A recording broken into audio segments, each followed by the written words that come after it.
Hi everyone, my name is Moni. And I'm Naveen from Before You Play. And today we are doing our final Alexander Pfister series wrap-up.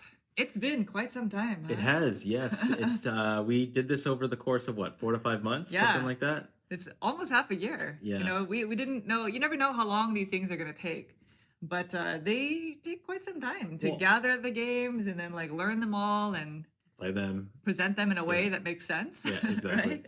Yeah, so, and when we set out to do it, he created 2 more games. That's right. Yeah. That's true. We didn't know. So if you have no idea what we're talking about, over the past 4 to 5 months, we played through as many of Alexander Pfister, who is a designer, as many of his games as possible in chronological order, with the exception of the 2 newest games that were released in the past year. Exactly. Yep. And so if you'd like to watch some of those videos, we've made a playlist and you can find it up there.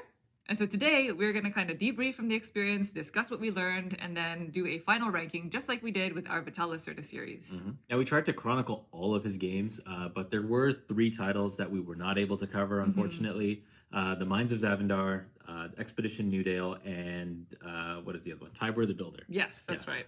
So those were 3, and you know, part of the reason is because it's hard to get them. Yeah. We have to do these designer series with what we have, and so the ones that we were able to cover were the ones that we were able to get a hold of. Expedition to Newdale was one that a lot of people, especially in the past week, ever since we released our final Maracaibo video, were inquiring about. We had mentioned it briefly in one of our previous vlogs that we were just not going to cover that one anymore for a couple of reasons. One of the reasons is because it's basically Oh My Goods campaign style. From what we've been told, yeah. Yeah, from what we've been told. And that was a game that we'd already covered. And the next reason is because it's campaign style. And you know, his other games that have campaigns in them, they have a really solid like standalone mode. The base game, yeah. We weren't necessarily sure if that were the case with this one. And it was also a little bit difficult for us to get a hold of. And so long story short, we weren't able to cover that one either. Right. But we hope that the strong majority of the games that we were able to cover were sufficient. So before we get into our rankings, we did want to discuss kind of how our experience went and what we learned, right? So what do you think? How'd it go? It was good. When we first started, how many of them have we played before we started the series? We had just played Isle of Skye. Isle of Skye, Great Western Trail. We had played a game of Maracaibo. And that's it. I think we played Oh My Goods once 2-player. Maybe. I think so. Like years ago when it first came out or something. Yeah. But I don't remember our first experience with it being the same as our last experience. You know what? We did demo Broom Service at our local convention, and it was like a 1 round of it or something like that. So that one also, I don't even count. Yes. Yeah. So going into it, that was the experience that we've had with those games. Right. Also going into it, I was not a big fan of Great Western Trail, and I had let that be known before we even decided to go on this designer series. It was actually one of the reasons why we chose Alexander Pfister, because we had played a game of Maracaibo, really enjoyed it. Yes. And I wasn't really a big fan of Great Western Trail. So we kind of wanted to see, you know, in doing this series, was that going to change our minds, right? Yep. This series was a little bit more of a challenge for us because they're pretty much all new games, and there were more games in this series than in the previous one that we did, which was the Vitala Certa one. Yep. It was also challenging in the sense of when we did the series, and this is something that we're learning as content creators who are new to the scene. New releases come out in the fall. And that's kind of where our series kind of coincided with the new release schedule. Exactly, yep. And so kind of like trying to juggle this series as well as like all of the other games coming in was difficult. Yep. So anyway, that is how the experience went. We learned a lot from it. Yeah, we did. In regards to his design style, there were a few key takeaway points that we learned from this. Yep. The first one being he's a fan of push your luck. Yeah, right? he does it, but he does it well. It's not like overdone in his games. Yeah, we are not fans necessarily of push your luck, but there were some games in there and some mechanisms, even in the bigger games, that we enjoyed. Yeah. Even one of his first designs, his Port Royal, that was entirely push your luck. That is a push your luck game. And you know, as we were kind of going through the games, we noticed that there was less and less of just like the standalone push your luck until this year. Yeah. Where Monster Expedition came out of nowhere. Right. Yep, that one. Right? Yeah, that's just more of a dice chucking kind of push your luck kind of game. Like, you can roll probabilities and things like that. So that one is interesting that he ended up doing that. Yeah. Yeah. He went the dice route. He went the dice route. Yeah, even Oh My Goods has some push your luck when there's the daytime with the two suns and then the nighttime. Yeah, that's a significant amount. That is, yeah, Okay, that because way. then you have to see, okay, am I going to do this perfect or imperfect, and then you're kind of betting on it, and then however many goods you're going to get, depending on if you push your luck correctly. Right. He's also incorporated the worker placement rondelle style. And now I don't necessarily know if he was the first one to do this, but definitely those designs were one of the first ones where we've seen it. Yeah, and it's interesting though with all of those, even though you call it worker placement, it's not like you're competing for spots. Technically, in Maracaibo, you're competing if you want to be the first one to deliver a good to a location, but you can still go there and take the main action. But it is interesting how, in Maracaibo and Great Western Trail, you're basically going around the same exact board the whole time. Yeah. And speaking of the heavier designs, we also noticed that he's very much so almost like a point salad designer, but in a different way. Yep. You're earning points that are very much so face value, like you can see the points that you're earning, but they still kind of lead you down a specific path to victory. Yeah. Most of his games start with you feel like you're almost in like a little box, like you only have so much that you can do, and then as you start leveling up, it starts to expand and open up what you can actually do on your turn. Right. So, like in Maracaibo, you have that extra board that you got to get those tokens off. In Great Western Trail, you have that auxiliary board where you got to get again those tokens off. So that when you go to certain areas, you can take better actions and kind of curate your hand. It's like secretly engine building. Or maybe not so secret. But there's a little bit of engine building in there. Same thing with Blackout Hong Kong, where you're tailoring your deck. You start the game with only these first few specialists, and then over the course of the game, suddenly you have all these different ones. Exactly, yeah. And the last thing is he is a crafter of multi-use cards. And this is something that we kind of touched upon a little bit in our Maracaibo video. But it's something that we've seen throughout his designs, starting with Port Royal. Yeah, first two games were card games. The first two games were card games, exactly. So, and then they have multi-purpose uses on them. Oh My Goods, I think, exemplifies that. Oh My Goods was the first one that was really like, okay, this is true multi-use. You can use it for the goods, or you can use it for the building. Exactly. Yeah. Right. There are very similar cards that you use as assistants. Then cards feed into other cards. Yeah, exactly. The cards kind of filter into other cards. So very, very crafty in the way that he crafts this card play. In Broom Service, there was that following mechanism where you can be the now I don't remember. Cowardly or brave. Yeah, that's right. And then you kind of go around the table depending on who else has played that card. It was a very chaotic game. But talking about that, that's a little bit of push your luck also. Oh yeah. If you're like, I'm going to go brave, I hope they didn't go, and then in Mombasa and Blackout Hong Kong, that very really, really interesting card play where you're playing 3 cards and you can only pick them up at a certain time, right? In Mombasa, they go up to your used piles. Yep. And then you can only pick up from one deck. Yep. And in Blackout Hong Kong, you have to have a certain criteria before you can pick up a stack, and you are required to pick up your biggest stack. One. Yeah. So that like really puzzly card play, I think, is really interesting in those two games. Yeah, see, that's what I'm talking about. Like, it seems like he borrows from a couple of his games, but he'll only do it a couple times so far. I don't know what his next couple designs are going to be like, but that's that card play in Mombasa. It feeds into the card play in Blackout Hong Kong. Right. The rondelle style in Great Western Trail is what the rondelle style is in Maracaibo. And the card play, the card comboing mechanism in Maracaibo, you see in Cloud Age, in a much simpler degree. Right? But it's definitely there. Yeah. Like, you're still kind of building up your tableau engine in Cloud Age. Exactly, yeah. By using those cards. And then in Great Western Trail, we can't forget the cow deck building. Cow deck building. Yeah. That's pretty neat. That was pretty neat. Yeah. The fact that you have opportunity to get to the end to curate that hand so that it's the most unique hand to get the most amount of money. Yes. Yeah. So very, very interesting use of cards. There you go. Many key takeaways from his design style. If you were to think of what you'd like to see for the future, what would you say? Based off of what you've already seen, what would you like to see moving forward? Well, I like his heavier games, so I'd like to see another meaty one. I actually like the rondelle style, so I wouldn't mind a rondelle style card play game, kind of like a combination of Blackout Hong Kong and Mombasa and Great Western Trail. So you just want like all of the mechanics. All of them, just bring them all together. Put them all together.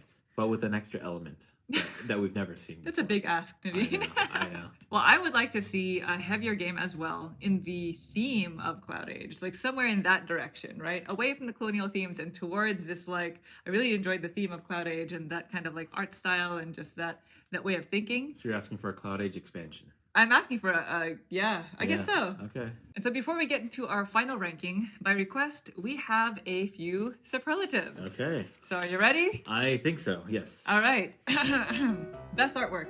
Monster Expedition. Cards or for Overall, the box? everything. Just everything. Yeah, everything overall. Okay. Cloud Age for the box. And Broom Service for the cards. Oh, okay. Easiest to start with. If we're talking about card games, I would say Port Royal. If you're looking for board game, then I would say Cloud Age. Yeah, I'd agree with that. Heaviest design. I would say Maracaibo. I kind of think it's Great Western Trail. The most unique.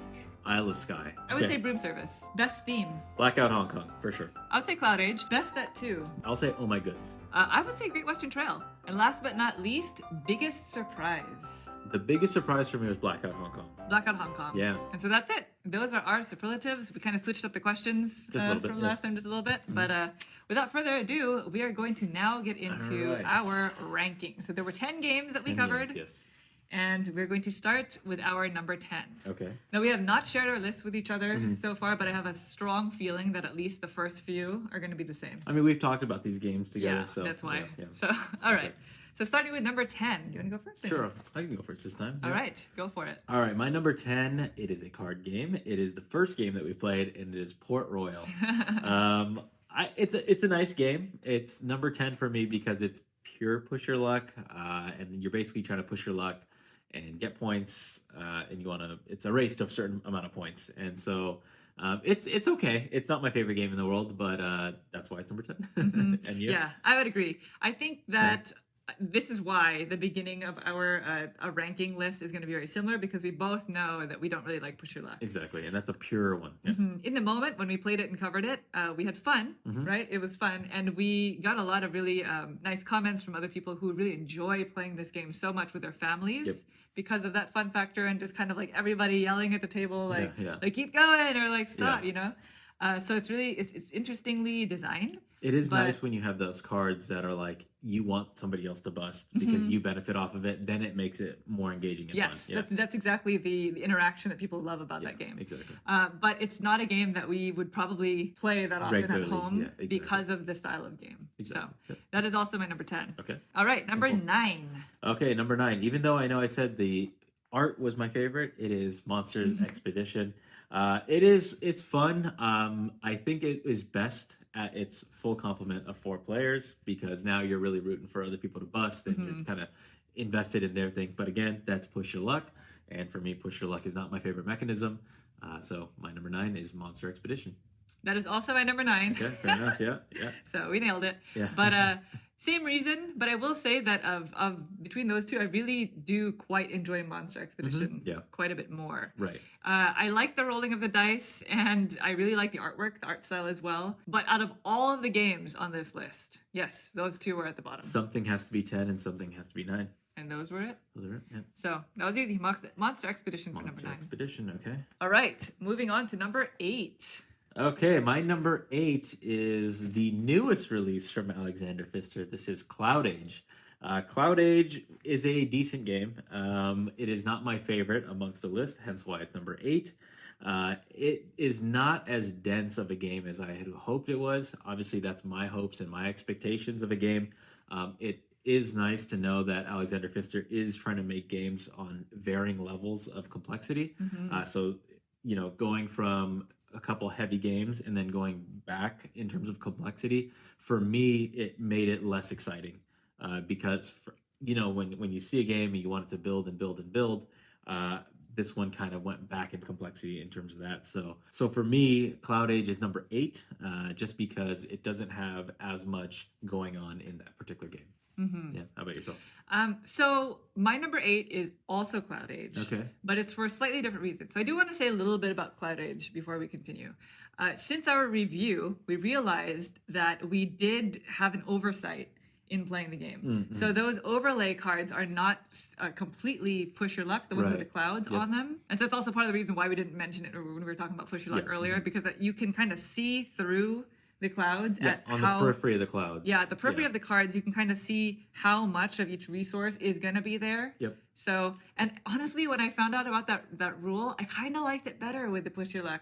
Just not knowing. Yeah, because it's almost kind of like, So then what's the point? What's almost like, what's the point of covering it if that's the case? But you also don't see the extra actions if you've played the game. Yeah, there's that like road that goes through it, and so that's where it has like the wrench and the other thing. So that's also push your luck. Right. Yeah. And so for me, the reason why Cloud Age is so low on the list is not only because of the complexity factor and our expectations, but also just because it was kind of long. For what it was. It was kind of long for what it was, and the decision making wasn't quite there. Because like for some of the other games that are lighter on this list that are going to be higher, the decision making is still quite interesting. Even if it's not like a heavy game, it still poses really interesting questions in your mind when you're playing. Yep. And so for some of the phases in Cloud Age, I felt like, well, I only really have two choices, and I'm going to go for the choice that's a little bit better, right? Like when I'm moving, I'm probably going to go to move to this city. The decision making just wasn't as interesting as some of his other designs. Yeah, and I think that goes to kind of what I was talking about with the weight of the game. So we're so used to games where you have so many different decisions in a decision tree.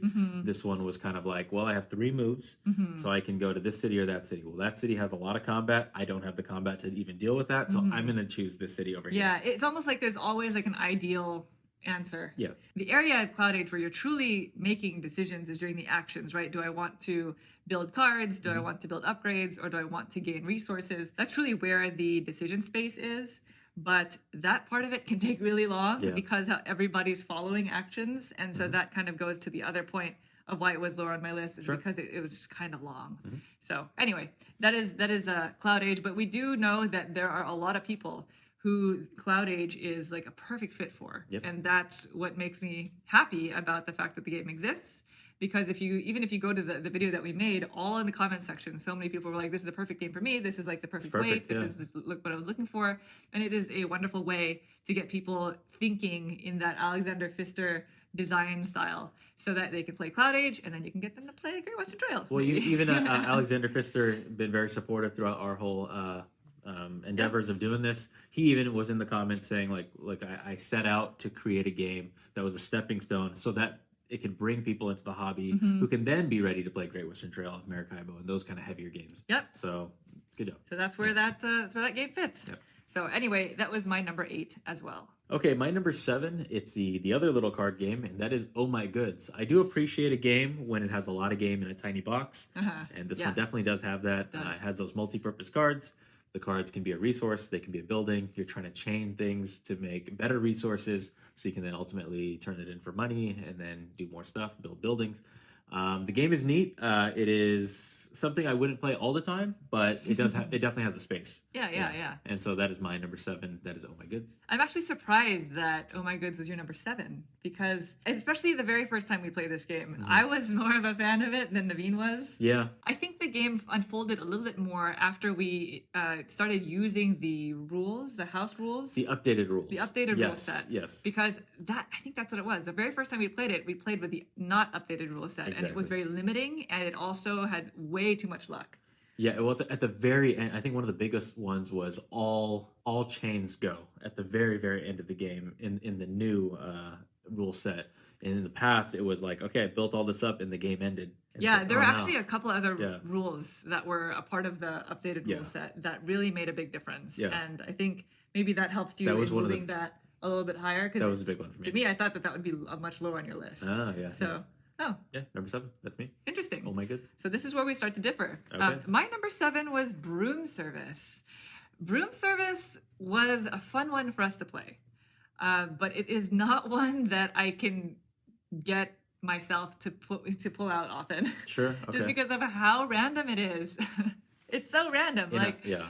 It definitely, if you're with a specific group of people who would be a lot of fun playing a game like that, then that game would be probably a ton of fun. But if you're like in it to win it, or it's just 2 of you, especially, then it's not as strong as the other designs. I think the sweet spot for that one is 3 players. When you go brave to start, you're not waiting for, because that can play up to 5 people. So if you're going brave to start, and like you have to stomach 4 people like saying coward, coward, or not even play the cards.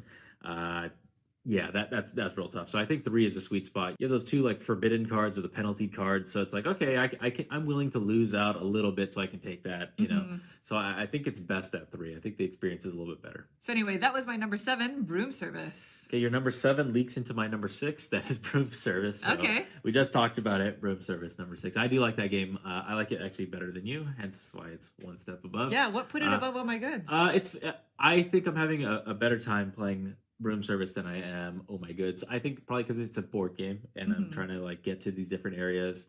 I like the idea of like, okay, Monique is probably going to play that. So if I can play this in that order, but I need to make sure that they don't mess up my chain of events because I need to go pick up that potion to then do this, to do that. So you like the metagame?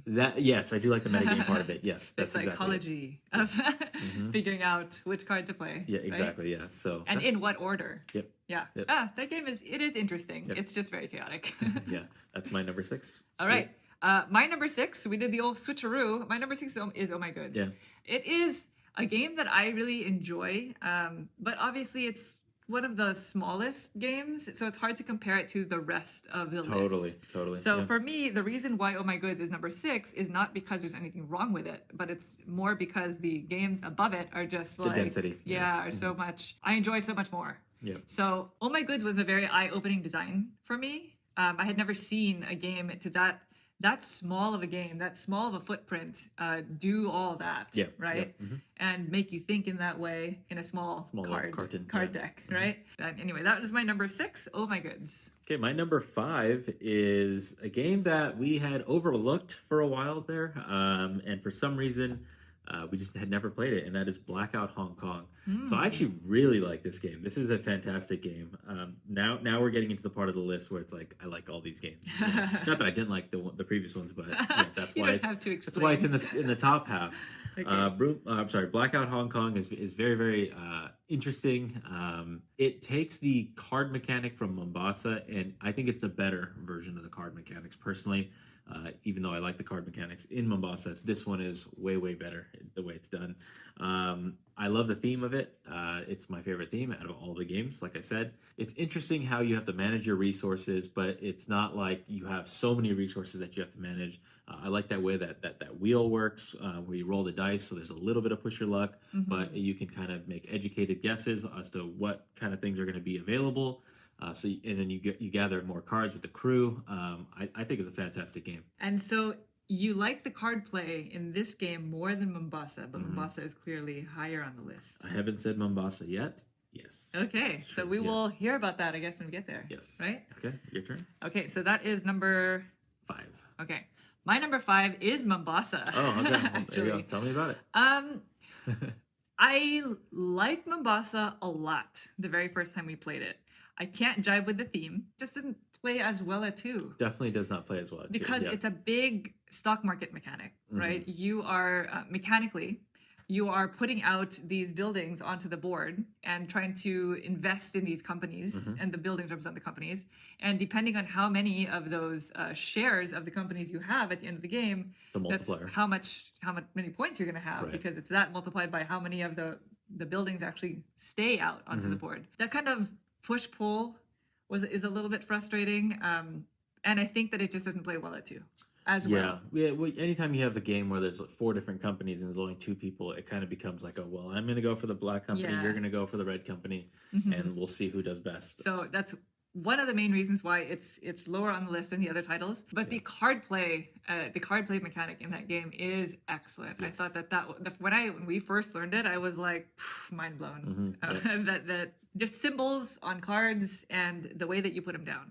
It affects all this decision making. Yeah, the way you collect your cards back, and so you're setting up your future rounds by the way where you play them. Yes. That part's really fun for me. Yeah. So anyway, that is my number 5, Mombasa. Okay. All right, my number 4. This is one that will probably be a surprise. It is Great Western Trail. Great Western Trail is a great game. I really enjoy it. I'm not very good at it, but I really enjoy my time while I play it. It's one of those games that there's no score track, so I can't really tell where I stand, if I'm getting clobbered or not. But I really enjoy it. It is a interesting take on a Rondell deck builder.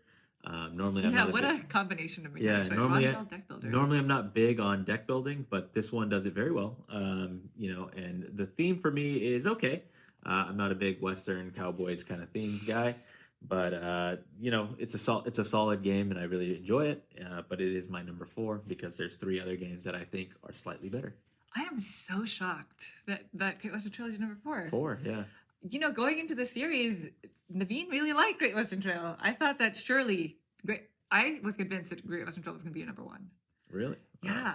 Wow. For a lot of people, it is. I feel like that is a game that really put him on the map. Right? Yeah, it's a big one, and I really enjoy it. That's why it's in the top half. It's just he has very good designs. Yeah. Yep.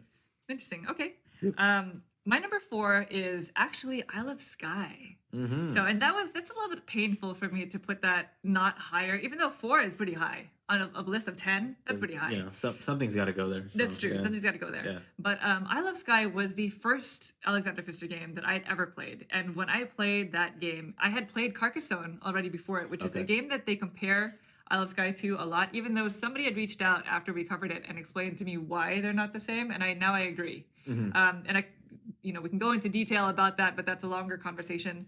But anyway, the first time I played it, I was so impressed by that design. The board with the scoring tiles that happen only on certain rounds, and you can see them ahead of time. And not to mention, there are a ton of these scoring tiles. So every game that you play is going to be different because you're going to use a different combination of them. Yep.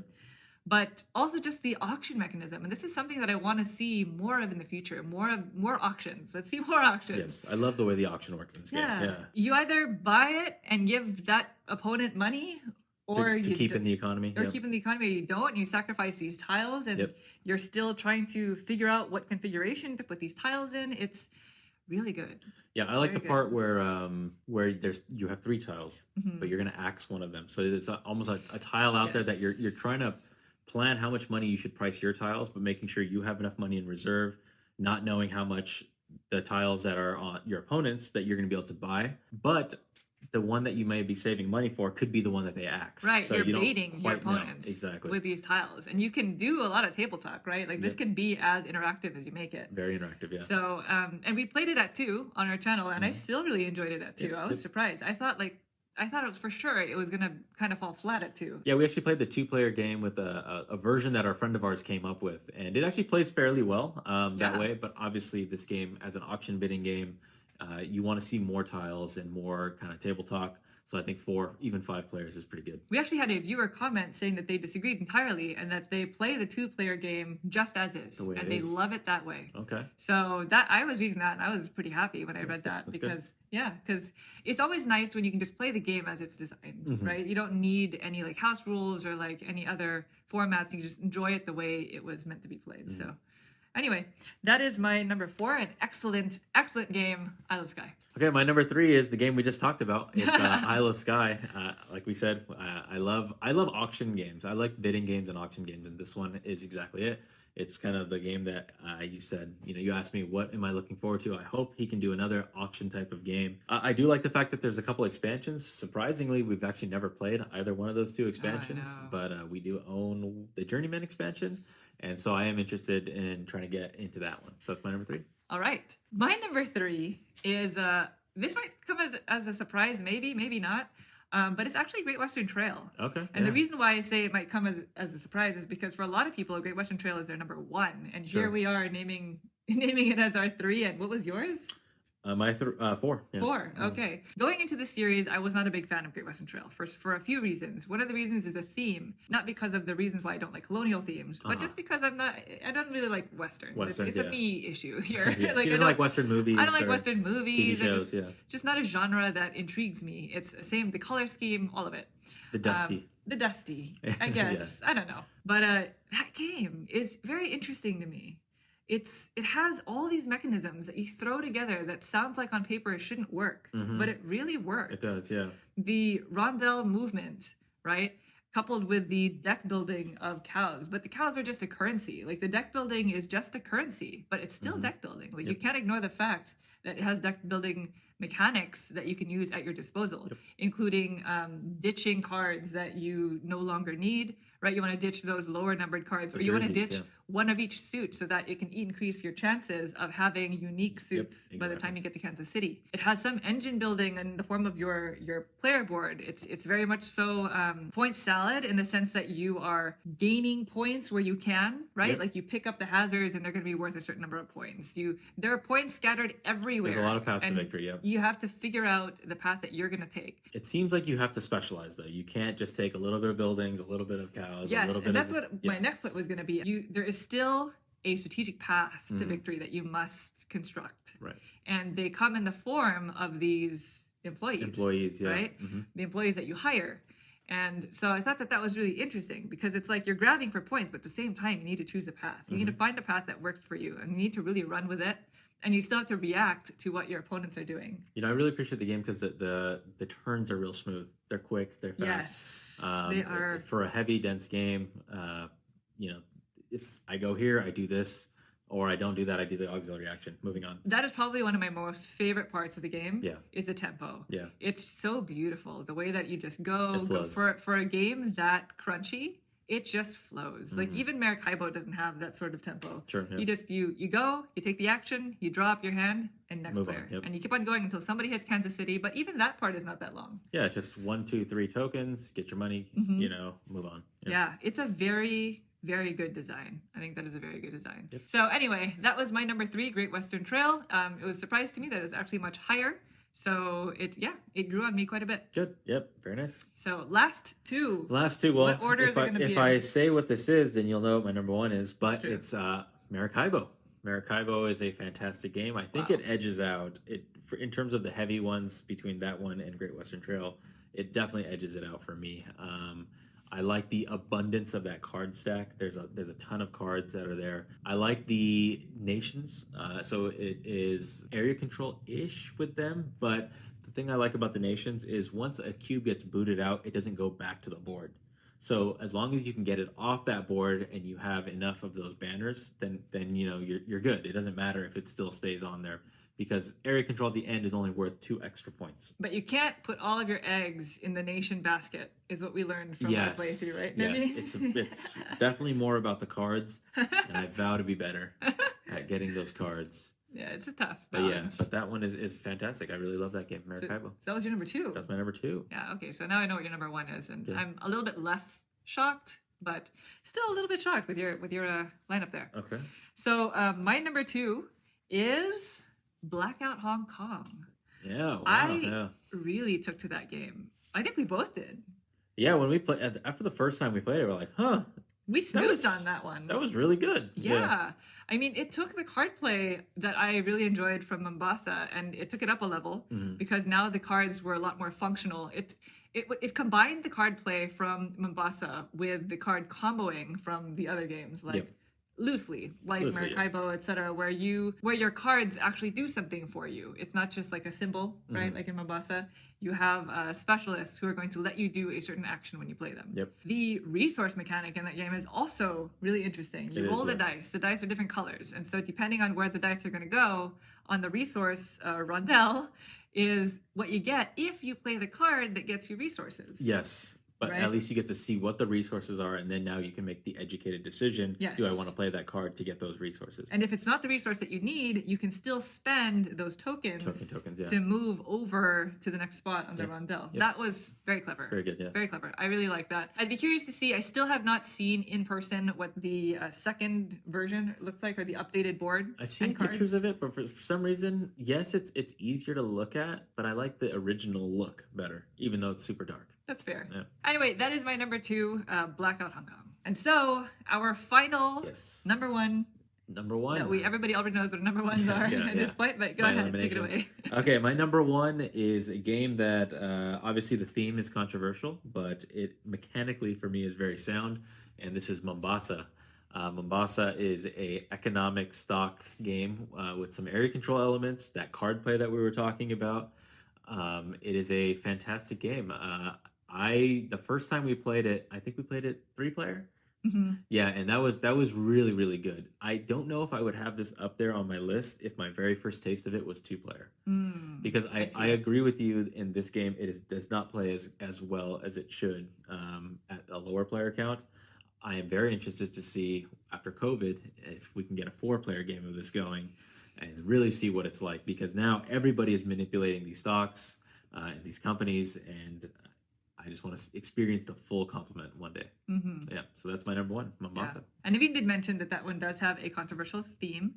But one of the things that we also did learn about ourselves is that we are a lot less about theme than we thought we were. Yeah, it's more mechanics. More mechanics. So this whole list that we just ranked was all purely mechanics. Totally, yeah. Because we don't agree with a couple of the themes, but once you get into the game, it's like the theme doesn't exist. Yeah. You know, and some people will disagree with that. For some people, theme is like a bigger deal, but that's just how we are, I guess. For us, it's mechanics. We are mechanics people. And so that leaves me with my number one, which was Maracaibo. Maracaibo, yeah. I really love Maracaibo. Maracaibo is... it's like, it's funny because Maracaibo is my number one. I really loved it the most. But I still have a love-hate relationship with it because we've played a couple games of it where some people just found like broken combinations of those cards. Yeah. And stomped us to the ground. The good thing about that game, though, is you never know what cards are going to truly be in it, because there's one stack, all the cards are in it, and the other stack, you only take 40 from that stack and you mix it all in. So you can never truly plan on like, oh, I'm going to make sure I get that card, and when I see this card, I'm going to get that That's one. true. Which is good. That also makes it highly replayable. Totally. It's still debatable to me whether or not people should be allowed to just have so many of those cards that give you a discount when buying cards. The Master Builder. There's the Master Builder. There's like no cap on that. Yeah, especially if you start the game with a Master Builder just in your hand. Yeah, that's possible. That's kind of rough. We personally house ruled it so that neither of us can start the game with a Master Builder in our hand. Yeah, exactly. Yeah. So barring all those things, the design is so fun. It's just fun to try to find all those card combinations and like, am I going to rush the round? Is it time to leave Naveen? That is the scariest thing. Naveen is going to think that he has so many more actions, but I'm just going to book it to the end. Oh man, yeah, that is the scary thing. I'm always constantly on edge about like, okay, so she's only 6 away from the end, so she could technically end this. Do I have another chance to take 2 more actions? I don't know. Yeah, that was my number one. Yeah. I thought that was really, really fun design. I would love to see more games like that. Well, there apparently, from what I hear from a lot of people, is that there is an expansion coming out called Uprising. That's right. We just heard about that. Oh, I'm ready. I don't know what that's going to bring, but I am intrigued. And there you have it. That is where all 10 games that we covered ranked on our list. For us personally, yes. We are probably going to take a short break before we embark on our next long designer series, which we've already chosen. We're have chosen who it's going to be. Going to announce during our next vlog. We have a couple of smaller series lined up. Yep. Literally 2 of them. Which you will see very soon. But otherwise, we would like to thank everybody who's followed along on our journey. We'd like to thank Alexander Pfister for all of your support, as well as all of your feedback, and just being there beside us throughout this whole thing. We truly hope you enjoyed our study in Alexander Pfister, and we hope you will join us for the next one.